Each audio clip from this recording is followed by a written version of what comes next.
स्वागत है आपका हमारे YouTube चैनल निधि एकेडमी पर। आज हम लोग यहाँ पर कुछ प्रश्न हल करने वाले हैं। चलिए देखते हैं। सबसे पहला प्रश्न कह रहा है, संभाव्य भूतकाल को दर्शाने वाला वाक्य बताना है। वाक्य दिया हुआ है, भला अब कौन बोले, हो सकता है कि उसने यह बात सुनी हो, उसे हमारी चिट्ठी मिली होगी, आपने कई पुस्तकें लिखी होंगी। अब इस प्रश्न में जो छात्र का डाउट है वो ये है कि मैम सबसे पहले तो ये संभाव्य भूतकाल आपने नहीं पढ़ाया और ये कैसे आ गया है। तो आप ध्यान दीजिएगा कि वर्तमान समय में हमारी हिंदी के साथ हर किसी को खेलने की एक आदत सी हो गई है, चीज़ें नई नई बनाना, नई नई क्रिएट करना और फिर छात्रों को परेशान करना। तो मैं आपको यहाँ पर वो तरीका बताऊंगी कि अगर कोई भी उसे किसी भी नई तरह से अगर प्रकट करता है तो भी आप कम से कम उसका उत्तर तो खोज ही सको उसके अनुसार जो वो कहना चाहता है। तो अब ध्यान दीजिएगा कि जैसे आप जब आप वर्तमान काल को पढ़ते हैं तो वर्तमान काल में आपने देखा होगा कि एक संदिग्ध वर्तमान काल होता है और एक संभाव्य वर्तमान काल होता है। जबकि हम पढ़ते हैं कि जो संभाव्य वर्तमान काल है वही संदिग्ध वर्तमान काल है, बिल्कुल वैसा ही होता है। लेकिन फिर भी हमको किताबों में और हमें पढ़ाने में ये बताया जाता है कि जो संदिग्ध है उसमें हम उसकी पहचान करेंगे कि अंत में ता होगा, ती होगी, ते होंगे, इसकी पहचान कर लो। और जो संभाव्य है उसमें संभावना आती है तो उसमें लगा दो शायद, हो सकता है, मुझे लगता है कि, और इस तरह से लगा हो तो उसमें अंतर कर लो। तो अब इसी अंतर को जिन्होंने भी यहाँ पर ये प्रश्न बना दिया कि संभाव्य भूतकाल, जो कि संभाव्य भूतकाल नहीं होता, किसी ने आज तक इसे नहीं बताया, ऐसा नाम नहीं दिया, फिर भी यहाँ पे रख दिया है। तो आप अपने दिमाग में मान लो कि जो संदिग्ध भूतकाल है, संदिग्ध भूतकाल से संभाव्य भूतकाल को अलग करने का तरीका भी वही होगा जो कि आपको वर्तमान के लिए दे रखा है। तो आप उसी में देखिए कि जो संभाव्य वाला होता है, हमारे पास एक वाक्य होता है, मतलब काल होता है संभाव्य भविष्य काल, और संभाव्य भविष्य काल में ही शायद, हो सकता है, मुझे लगता है कि ऐसे शब्द रहते हैं जिसमें संभावना की गुंजाइश होती है। तो आप उसी को ध्यान में रखते हुए ऐसे प्रश्नों का उत्तर दें।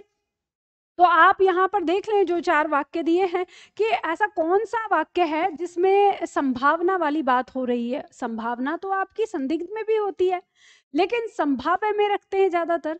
तो आपको वही देखना है कि हो सकता है, मुझे लगता है, या ऐसा हो, आदि आदि जो ये शब्द हैं ये किस वाक्य के अंदर हैं। तो यहाँ पे हम देखेंगे कि भला अब कौन बोले, तो इसमें कोई ऐसी संभावना नहीं हो रही। हो सकता है कि, अब यहाँ पे दिया है हो सकता है कि, इसमें वो संभावना वाली बात है जो संभाव्य के लिए आती है। उसे हमारी चिट्ठी मिली होगी, तो इसमें ई होगी, ये संदिग्ध भूतकाल का है। ठीक है, तो ये तो संदिग्ध भूतकाल का हो गया। आपने कई पुस्तकें लिखी हैं, तो ये आसन्न भूतकाल का हो गया। ठीक है, तो यहाँ पर जो दिया है कि हो सकता है कि उसने यह बात सुनी हो, इसमें वो संभावना लग रही है जिस तरह से लोग इसको प्रकट करते हैं। तो इस प्रश्न का उत्तर फिर यही हो जाएगा। और आप, क्योंकि आपसे ये प्रश्न किया गया है, अगर ये प्रश्न आपका मॉक टेस्ट में रहा है तो आप उसका उत्तर इस तरह से दे दीजिए। अगर यही प्रश्न जो है आपको परीक्षा में मिल जाए किसी में, तो वहां पर इसका आप इस तरह से उत्तर दे सकते हैं। तो बात समझ में आ गई आप लोगों को। तो घबराना कभी नहीं होता है। आपको ऐसा लगने लगता है कि हाय ये तो मुझे मेरे टीचर ने पढ़ाया ही नहीं, हाय ये कहाँ से आ गया, ये सब नहीं करना है। अगर आप मेरे स्टूडेंट हैं तो मैंने आपको हिंदी को समझने का बहुत बेहतरीन तरीका दिया है कि आप हिंदी को रटिए मत, हिंदी को आप समझने की कोशिश करिए। और अगर आपने समझा, मान लीजिए कि आपने भविष्य काल को समझ लिया, भविष्य काल के प्रकार समझ लिए, आपने वर्तमान काल को समझ लिया, उसके जितने भी प्रकार हैं उनको समझ लिया, और उसी तरह से आपने भूतकाल के प्रकार समझ लिए, तो फिर उन्हीं के प्रकारों की जो परिभाषा है उन्हीं से ही आप अंदाजा लगाते हुए बाकी औरों के बारे में भी बता सकते हैं जो आपके सामने नए प्रकट कर दिए हैं। ठीक है, बात समझ में आ गई ना। तो चलिए इस प्रश्न का उत्तर जो है ये दूसरा हो जाएगा। आगे बढ़ते हैं, अगला प्रश्न कह रहा है, यहाँ छात्र का प्रश्न है कि छात्र प्लस आवास बराबर छात्रावास और छात्रा प्लस आवास बराबर छात्रावास। तो इनका प्रश्न है कि इन दोनों में अंतर क्या है, मतलब इनमें जब यहाँ पे छात्रावास, यहाँ पे भी छात्रावास आ रहा है और यहाँ पे ये छात्र है और यहाँ छात्रा है, तो इनमें अंतर क्या है। तो अंतर तो आपको पहले ही पता चल जा रहा है कि यहाँ पर पुल्लिंग है और यहाँ पर स्त्रीलिंग है, ये अंतर आ रहा है। अब जो आपकी समस्या है वो ये है, अब ये तो आपको पता चल गया कि इसमें भी अंतिम वर्ण जो है वो आ जाएगा और इसमें अंतिम वर्ण आ जाएगा और यहाँ पर प्रथम वर्ण आ और यहाँ पर भी प्रथम वर्ण आ। ठीक है, तो ये दोनों मिलेंगे, यहाँ मिलेंगे, यहाँ मिलेंगे, हर सूरत में जो उत्पन्न विकार है वो आपका दीर्घ आ होगा। तो दीर्घ आ हो रहा है दोनों में ही, तो इसीलिए ये भी छात्रावास है और ये भी छात्रावास है। ठीक है, तो ये संधि बनाने में तो आपको कहीं कोई दिक्कत नहीं हो रही। अब दिक्कत आपको जो हो रही है वो ये है कि अगर विकल्प में दोनों मिल जाएं तो किसे सही करेंगे और क्यों सही करेंगे। तो यही आपकी परेशानी है। तो चलिए इस परेशानी को भी दूर कर देते हैं। ध्यान रखिए, यह सिर्फ इसी प्रश्न के लिए नहीं, अगर इस प्रश्न के अलावा अन्य किसी और प्रश्न में भी आपको ऐसी स्थिति उत्पन्न हो जाए कि आपका जो यहाँ पर शब्द लिखा हुआ है वो भी जो यहाँ दिया है इसमें और इसमें दोनों का अर्थ इसमें भी निहित है, इसका और इसका दोनों का अर्थ इसमें भी निहित है और शब्द बिल्कुल बन रहा है, ये भी सार्थक है, ये भी सार्थक है, ये भी सार्थक है, ये भी सार्थक है और दोनों का अर्थ वही आ रहा है। जैसे छात्रों के रहने का आवास छात्रावास कहलाता है, छात्राओं के रहने का आवास भी छात्रावास कहलाता है। तो जब ऐसी स्थिति आ जाए तो आपको वहां पर ध्यान रखना है कि कौन सा शब्द आपका पुल्लिंग है और कौन सा शब्द आपका स्त्रीलिंग है। तो इसमें जब आपकी परीक्षा में दोनों विकल्प आ जाएं और दो विकल्प रहें तो ऐसा नहीं है कि आप ये कहेंगे कि मैम दोनों में से कोई सा भी लगा देंगे ना, यहाँ पे ऐसा नहीं करना है। यहाँ पे आपको अब ये सुनिश्चित करना है कि पुल्लिंग शब्द कौन सा है और स्त्रीलिंग शब्द कौन सा है। तो ऐसे शब्दों में हम जो प्राथमिकता देते हैं वो पुल्लिंग शब्द को देते हैं। क्यों? क्योंकि पुल्लिंग शब्द के अंदर स्त्री और पुरुष दोनों ही शब्दों को निहित मतलब अपने अंदर समाने का उसके अंदर क्षमता होती है कि वो दोनों ही के बारे में एक बात कर सके, यानी जहाँ पे स्त्रियां हैं वो भी और पुरुष हैं दोनों को एक साथ ले ले। लेकिन जो स्त्रीलिंग शब्द होता है वो केवल और केवल स्त्रीलिंग शब्दों को यानी स्त्रियों को ही अपने अंदर रखता है। तो जैसे मान लो कि हम अगर छात्र बोलते हैं तो अगर छात्रों के झुंड में स्त्रियां भी हैं यानी लड़कियां भी हैं यानी छात्राएं भी हैं और छात्र भी हैं तो उस झुंड को हम छात्र कह देते हैं। अगर हम किसी झुंड को छात्राएं कह रहे हैं तो वहां पर इसका मतलब ये है कि वहां केवल और केवल लड़कियां ही हैं, कोई लड़का नहीं है। तो इसलिए यानी जो हमारा पुल्लिंग शब्द होता है उसमें क्षमता होती है स्त्री और पुरुष दोनों को रखने की। तो ऐसी दृष्टि में फिर हमारे जो विकल्प आएगा तो हम छात्र वाला यानी जो पुल्लिंग वाला विकल्प है हम उसको चुनेंगे, स्त्रीलिंग वाले को छोड़ देंगे। तो बात समझ में आ गई? तो उम्मीद करती हूँ आपको ये पॉइंट समझ में आ गया होगा। चलिए आगे बढ़ते हैं। अगला प्रश्न है हमारा, यहाँ पे छात्र का एक प्रश्न है कि मैम हंसना, घुंघरू, अतः, गजल का वर्ण विच्छेद करिए। वर्ण विच्छेद करना है इन शब्दों का। और दूसरा प्रश्न यहाँ पे इनका है कि शब्दकोश में अंग यानी चंद्र बिंदु और जो हमारा आ जो होता है जिसे हम अर्धचांद कहते हैं इनका स्थान कहाँ है, यानी शब्दकोश में इनका स्थान कहाँ है। तो चलिए देखते हैं, सबसे पहले वर्ण विच्छेद करते हैं। तो देखो यहाँ पे जो हंसना शब्द है इसका वर्ण विच्छेद क्या होगा। तो यहाँ पे सबसे पहले आपको व्यंजन दिख रहा है, व्यंजन है ह, इसका स्वर क्या है, इसका स्वर है यहाँ पर अ। ठीक है, ये यहाँ पर स्वर आ गया। अब ध्यान देना इसके ऊपर ना यहाँ पे चंद्र बिंदु है, तो ये चंद्र बिंदु आया है ना, तो आप इस चंद्र बिंदु को इसके साथ रखेंगे यहाँ पर। अब यहाँ पे आप इसके चंद्र बिंदु को साथ में रखेंगे। अब आपको पता है ये आ रहा है ये आ रहा है, तो यहाँ पर दो बार हम अ ना लिखकर हम यहाँ पर केवल एक बार ही अ लिखेंगे। तो ये ध्यान रखना है कि जब दो बार ऐसे आ जाए, ये भी आ रहा है ये भी आ रहा है, तो ऐसी स्थिति में हम एक बार अ लिखते हैं। तो इसमें हम क्या करेंगे, एक बार अ लिखेंगे यानी ये आ गया जो ह को पूरा कर रहा है और इसी के ऊपर हम चंद्र बिंदु भी लगा देंगे जो कि चंद्र बिंदु को भी अपने ऊपर रख रहा है। ठीक है, फिर उसके बाद ये आ गया हमारा स, इसका स्वर यहाँ पे क्या हो गया अ। इसको और नजदीक लिख लेते हैं ताकि हम सारे शब्दों को रख सकें। इसे मैं थोड़ा सा और नज़दीक रख लेती हूँ, ज़्यादा दूर हो गया है ये।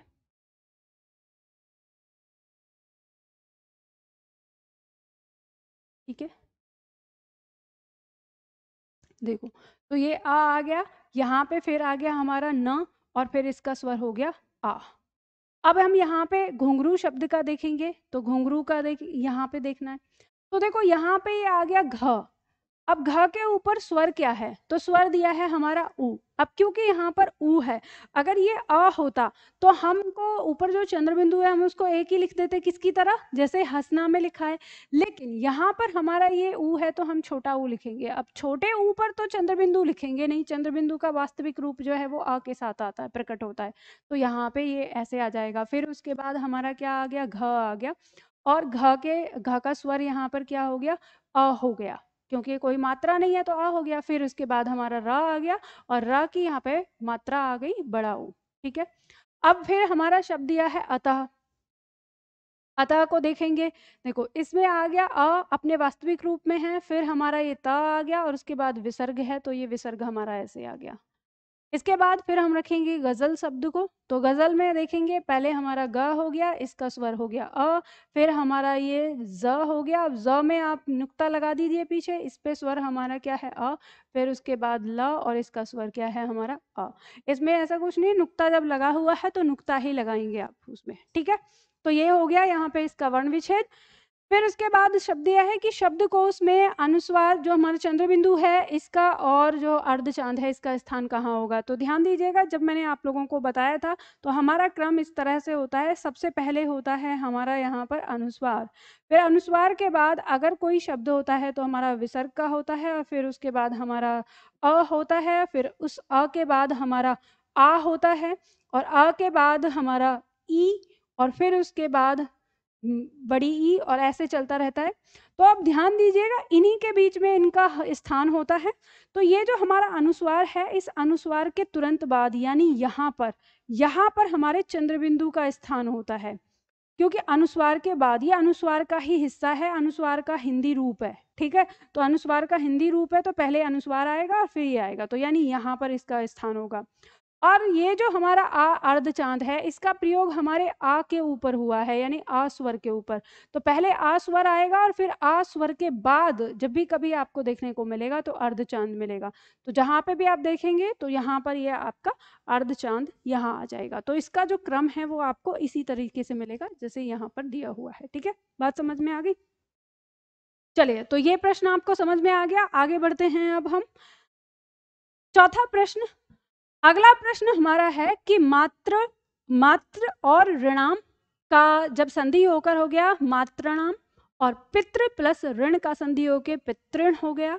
अब प्रश्न जो है छात्र का वो ये है कि इनमें दीर्घ संधि कैसे हुई, क्योंकि छात्र को यहाँ पर ये समझ में नहीं आ रहा है कि इसमें दीर्घ संधि कैसे हुई है, जबकि दीर्घ संधि तो किसी लघु या दीर्घ आ का मेल किसी लघु या दीर्घ आ से होता है तो उत्पन्न विकार आ होता है, और किसी लघु या दीर्घ ई का मेल किसी लघु या दीर्घ ई से होता है तो उत्पन्न विकार दीर्घ ई होता है, और किसी लघु या दीर्घ ऊ का मेल किसी लघु या दीर्घ ऊ से होने पर दीर्घ ऊ में होता है। तो अब छात्र का जो डाउट है, जो संशय है, वो यही है कि यहाँ पर कहीं पर भी तो री के बारे में आया नहीं, और जब री के बारे में ये नहीं आया तो इसमें दीर्घ संधि कैसे हुई।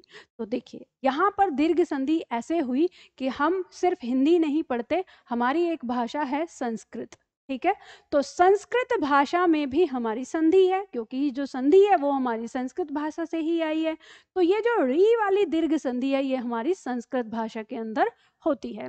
तो जब हम संस्कृत भाषा में दीर्घ संधि का वर्णन करते हैं तो वहां पर हमारी 3 नहीं 4 स्थिति होती हैं। जैसे पहली स्थिति तो ये हो गई, दूसरी स्थिति ये हो गई, और तीसरी स्थिति ये हो गई, और जो चौथी स्थिति होती है वो होती है हमारी कि किसी लघु री का मेल किसी, यहाँ पे भी आपका उत्पन्न विकार ऐसे ही होता है, किसी लघु या दीर्घ री। ठीक है, दीर्घ री कैसे होता है, ऐसे आपका डबल रहेगा ये। ठीक है, किसी लघु या दीर्घ री का मेल किसी लघु या दीर्घ री से होता है तो उत्पन्न विकार हमारा दीर्घ री होता है। ठीक है, ये आता है, ये संस्कृत की होती है। ठीक है, तो जैसे अभी यहाँ पे उदाहरण के तौर पर अभी कैसे इन दोनों का आपस में मेल होता है तो ये संस्कृत में होता है। तो यहाँ ऐसे जैसे उदाहरण दिया है, आपका शब्द हो गया मात्र। ठीक है, और यहाँ पे शब्द दिया है ऋणाम, माँ के नीचे हल है बाद में, अब बाद से हमें कोई मतलब नहीं है। तो संधि इसमें किस तरह से होती है, तो संधि इसमें होती है, इसका अंतिम वर्ण हो गया ड़ी। ठीक है, इसका प्रथम वर्ण हो गया लघु री। ये दोनों मिलकर क्या बना रहे हैं, ये दोनों मिलकर बना रहे हैं दीर्घ री। ठीक है, यहाँ पे टुकड़ा क्या बचता है हमारे पास, ये टुकड़ा बचेगा। ठीक है, यहाँ पे क्या टुकड़ा बचेगा, मात बचेगा, यानी त के नीचे हल। अब आपको पता है ये दीर्घ री इसको पूरा कर देगा, तो दीर्घ री से को पूरा करेगा तो ये त के नीचे ये मात्रा नहीं डबल मात्रा होती है, यानी इसकी ये जो हमारा री है, देखो ध्यान देना, लघु री इसकी जो मात्रा होती है वो ऐसे होती है, जो दीर्घ री हमारा आता है इसकी मात्रा जो होती है वो ऐसे डबल होती है। ठीक है, तो ऐसे मात्रा आ जाएगी और यहाँ पर ये शब्द आ जाएगा बचा हुआ टुकड़ा, यहाँ पे बचा हुआ टुकड़ा ये आ गया और शब्द हमारा हो गया मात्राणाम। अब यहाँ ध्यान देना, ये आपकी दीर्घ संधि यहाँ आती है। इसी तरह से जो आपका दूसरा शब्द है जो हमने देखा यहाँ पर, पितृ प्लस ऋण।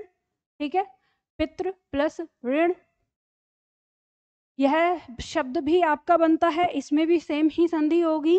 ठीक है, अंतिम वर्ण जो है वो क्या है, री, प्रथम वर्ण क्या है, री, दोनों का मेल होगा तो ये री बनेगा। हाँ, जैसे हम बोलते हैं ना, ये हो गया री जल्दी और ये हो गया री, जैसे हमारा ऊ और ऊ होता है। यहाँ पे हमारे पास टुकड़ा क्या बचेगा, पित आ जाएगा, ता उसी तरह से हल, और यहाँ पे क्या बचा, ण रह गया। अब देखो जोड़ देंगे हम इसको तो ये आ गया, जो त है ता पर मात्रा आ जाएगी इसकी डबल और ये आ जाएगा यहाँ, और ये पितृण हो जाएगा। इस तरह से हमारा शब्द बना। तो ये आपकी जो संधि है वो आपकी किस में है, संस्कृत में है। अब क्योंकि ये संस्कृत भाषा की है, तो संस्कृत भाषा की है तो हिंदी में हम नहीं पढ़ते हैं। तो हिंदी में जो हम नहीं पढ़ते हैं वो किस वर्ण को नहीं पढ़ते हैं, तो हम हिंदी में ये जो दीर्घ ड़ी है हमारा, इस वर्ण को हम हिंदी के अंदर नहीं पढ़ते। हिंदी में हम लघु ही पढ़ते हैं, दीर्घ ड़ी को हम नहीं पढ़ते। तो जब दीर्घ ड़ी को हम नहीं पढ़ते तो फिर संधि से भी ये बाहर निकल जाता है।